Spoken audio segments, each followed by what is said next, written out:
नमस्कार मंडळी, स्वागत आहे तुमच्या अश्विनीज किचनमध्ये। आपण इथे ढोकळा रेसिपी पाहणार आहोत, तेही परफेक्ट आणि मिक्सरच्या जारमध्ये आपण हे मिश्रण बनवणार आहेत। तर हे मिश्रणापासून बनवलेला ढोकळा सॉफ्ट आणि स्पंजी होतो। तर चला आपण सुरुवात करूयात रेसिपीला।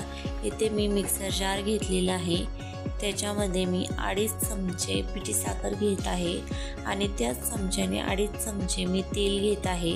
मी इथे ऑलिव्ह ऑइल यूज केले आहे, तुम्ही तुमचे कुठलेही ऑइल यूज करू शकता, पण दोन्ही सम प्रमाणात घ्यावे। आणि अर्धा चमचा इथे मी लिंबू सत्व घेतलेले आहे, तुमच्याकडे नसेल तर तुम्ही 1 चमचा लिंबाचा रस घेऊ शकता।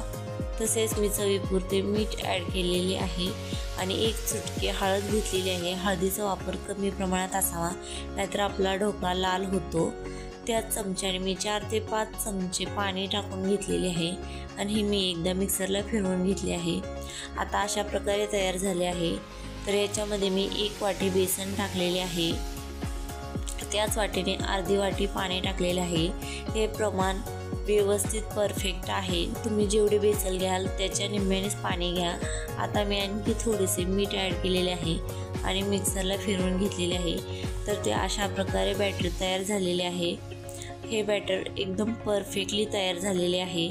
तर मी इथे एका डब्याला ऑइल लावून घेतलेले आहे, म्हणजे आपला ढोकळा चिटकणार नाही। तसेच मी इथे एका पातेलीत पाणी गरम करायला ठेवून स्टँड म्हणून एक डब्बा ठेवला।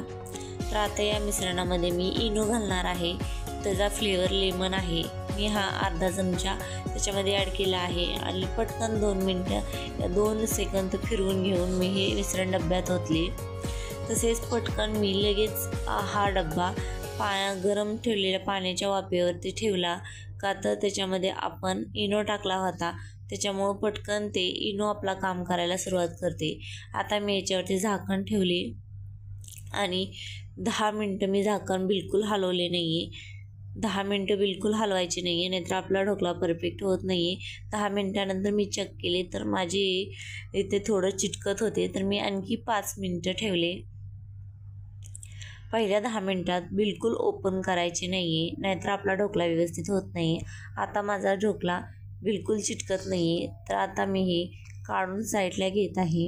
हे बघा, छान प्रकारे साईडने सुटलेला आहे। हा ढोकळा थंड होत आहे, तोपर्यंत इथे मी ढोकल्याचा तडका बनवत आहे। तर 2 चमचे मी याच्यामध्ये तेल टाकलेले आहे।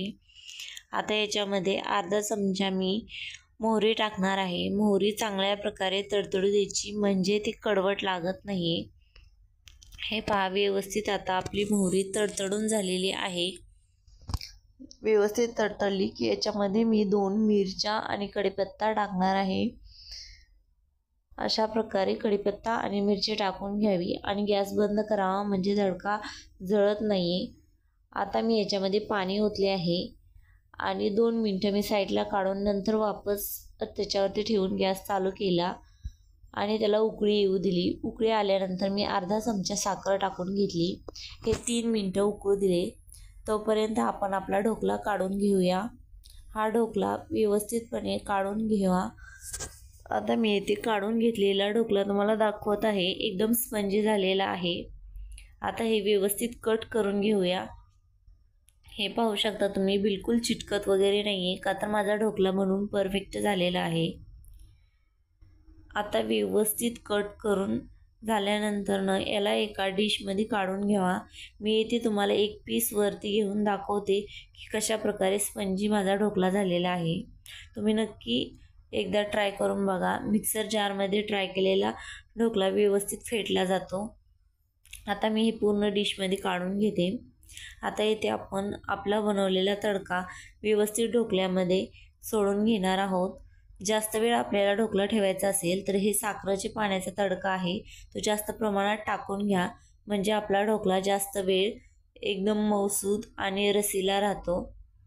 आणि जर तुम्ही लगेच खाणार असेल तर फक्त थोड्या प्रमाणामध्ये हे टाकून घेतले तरी चालेल, तुमच्या टेस्टनुसार।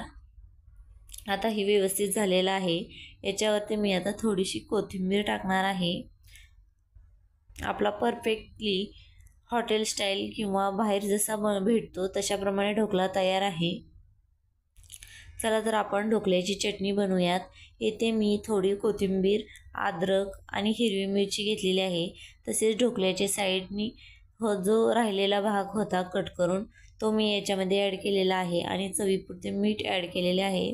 आता हे मी मिक्सरला फिरवून घेते। आता इथे आपली चटणी बनवून तयार होणार आहे। तर याच्यामध्ये थोडीशी साखर टाकून घ्या। माझ्याकडून साखर टाकायची सांगायची विसरून गेली।